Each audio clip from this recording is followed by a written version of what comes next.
Thanks for joining us at 5. A beautiful weekend across the Portland area with clear blue skies for our Sunday afternoon. Let's bring in meteorologist Joe Ranieri. And Joe, what's the start of the work week looking like for folks? 2 words for you, John. Picture perfect is how I'm going to describe the week ahead. And I don't think I'm overselling it. I'm going to say this week is going to be probably the best week we've seen so far this spring in terms of weather out there. We're looking at readings for your daytime highs at this hour right around the mid to the upper 70s. Troutdale, you're closing in on close to 80 degrees. Over Hood River, 77. The Dalles, the low 80s. Up and down the Oregon coastline, you're looking at temperatures in the upper 50s to low 60s. A reason that's a little bit cooler along the coast, you had more of that onshore flow that we were expecting to see, and don't expect it to really melt away anytime soon. We're looking at a temperature right now over in Lincoln City along the central Oregon coast of 63 degrees, but the sun is popping over in the reserve out in a low with a temperature of 76 degrees. Great weather to go hit the links, and that's going to be the case over the next couple of days. There's one little hiccup, and that's in the east side of the state where we're seeing some thunderstorms bubble up once again, and they're getting kind of intense along the near Boise and along Ontario. So pay attention to that the rest of your Sunday night and early Monday morning. But for tomorrow, it's going to be relatively quiet along the coast, the valley, and along the east side of the state, thanks in part to that ridge of high pressure that's just going to be parked out in the Pacific, bringing in just lovely weather over the next couple of days. So here we are tomorrow morning. We're going to be waking up to basically clear skies in the metro area. A few low clouds will be settling in along the central and southern part of the Willamette Valley, but we go into the later part of the evening, clear skies again. There is a weak disturbance as it moves on shore heading into Tuesday morning, John, that could begin to bring a little bit of some cloud cover, maybe a slight chance for some morning drizzle and sprinkles. But in terms of rainfall amounts, that is it. And we're not going to be seeing any measurable amount of rain during the work week. Things change, though, heading into next week, and all the details on that coming up in just a few minutes. All right, Joe, thank you. We'll see you later in the show. We're still trying to learn more about a police shooting near the Vancouver waterfront Saturday night that left one man dead. Police say he pointed what appeared to be a gun at an officer. Officers were originally called to Columbia Street and Columbia Way because of a report of an aggressive dog that bit someone. When police found the man and the dog around 3 o'clock, they say he pointed what appeared to be a gun at one of the officers, and the officer shot the man, killing him. The Clark County Sheriff's Office is investigating, and 2 VPD officers involved are on leave. The Portland community continues to mourn the death of a local community activist. The son of Bruce Poinsett confirmed that he died on May 8th following complications during a heart procedure. He was 77. Bruce and his family have long fought against racism, especially in Lake Oswego. Tributes have come from many, including Senator Ron Wyden, who said Bruce was all about making our community in all of Oregon an even better place to live and work for everybody. This budget completely missed the mark. $4 billion to spend on the status quo. Mixed reaction after Multnomah County approved its latest budget earlier this week. Nearly $4 billion package includes plenty of funding for homelessness and behavioral health, though once again, there's pushback over exactly how that money will be directed. The budget earmarks hundreds of thousands for tents and tarps, and as Blair Best reports, some elected leaders are calling that a step in the wrong direction. Tucked behind rose bushes in Portland's Central East Side, Teresa passes time. On the streets in general, all my life. Mostly staying in tents like these. Where do I get my tents? I've gotten 2 from outreaches, and the others I've acquired or purchased myself. It's helpful, it just keeps us out of the rain and stuff. Tents are a lifeline for many. That's not going away anytime soon. Because on Thursday, Multnomah County passed a nearly $4 billion budget.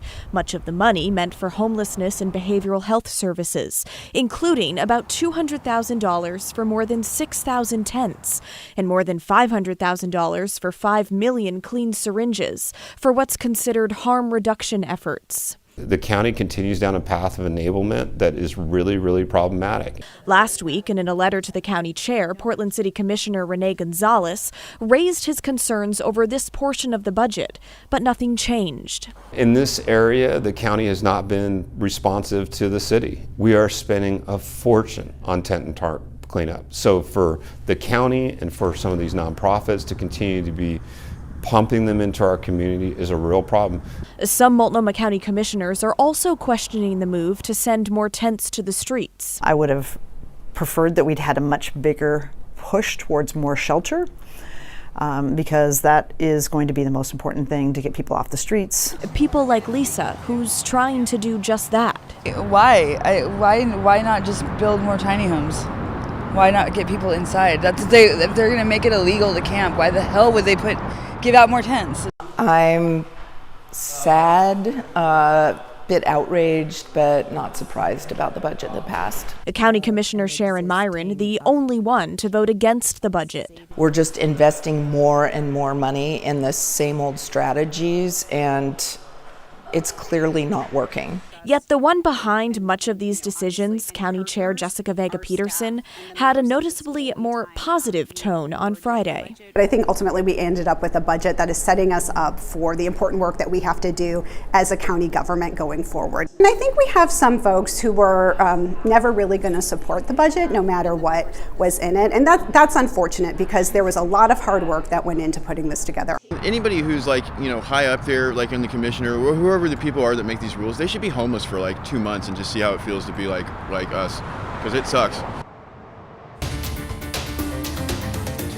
A free health clinic in Tualatin celebrated a grand reopening today. You'll find Borland Free Clinic at its same location off of Southwest 35th in Borland, but the building has been expanded and transformed. It includes essentials like private exam rooms, a lab, and internal restrooms. There's now a lobby, heating and AC, even a volunteer break room. What we are calling our celebration today is celebrating our dignity, and we believe that this new space is a testament to the worth of our patients. We want them to know that even though they're receiving free care, they're receiving quality care, and we want them to feel like that we're dignifying them, and even though that they're here to receive free services. So we want our facilities to communicate that message, and that's why we felt like this was important. The clinic has been offering free medical services here since 2017. A $1.5 million fundraising campaign helped make this renovation happen. A traffic alert in downtown Portland. On Monday morning, crews will close the southeastbound vehicle lane of the Hawthorne Bridge so they can make repairs. It will be closed from 6 to 11 in the morning. It's almost time to ship out. The last of the Navy ship tours wrapped up around 4 p.m. today, marking the end of Fleet Week. 5 ships were docked all along the waterfront, including 2 from Canada. The ships will leave Portland tomorrow.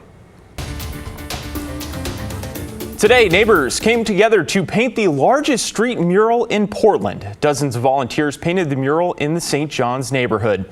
Our Deidre Johnson joins us in the studio with more on what makes this work of art special. Deidre. John, thanks to the City Repair, people from the community painted the largest street mural in Portland this morning. The design of the mural was inspired by the artwork from children at James John Elementary. The mural is part of the Greenway that will provide a safe environment for pedestrians and bike riders. I'm painting because it's like the painting thing. Arlo Rosenthal Parker Yeah. can barely contain her excitement. I just like to see like all the colors together when you finish it, and the paint's just really fun. She's a student at James John Elementary and is having fun painting an image of the St. John's Bridge on the street. I think it's gonna be really cool once it's done.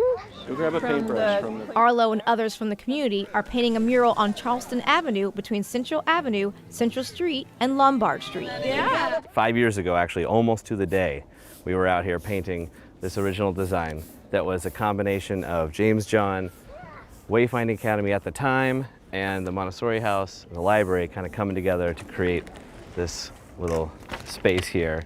2 bridges there. It's the largest street mural of its kind in the city. You can see the old bridges designs there. And part of the new Greenway in the neighborhood. We expanded it along with turning this into the Greenway. So they're gonna also be adding in more bike route stuff and things like that. Okay, come over here. Parents hope the new mural and the Dip it in. upcoming street There you go. changes will make the area safer. Roll right there. You know, it's our neighborhood school, it's our neighborhood street, and we're doing what we can to make it look nice and try and slow the traffic down a little bit.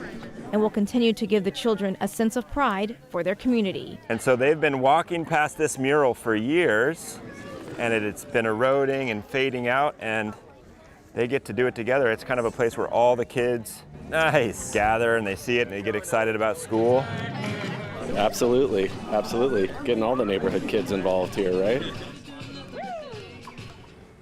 Parents also say the mural project proves how important art is to the community. They hope Portland Public Schools makes funding art teachers and art programs a priority. John? All right, Deidre, thank you. Looked like a lot of fun out there.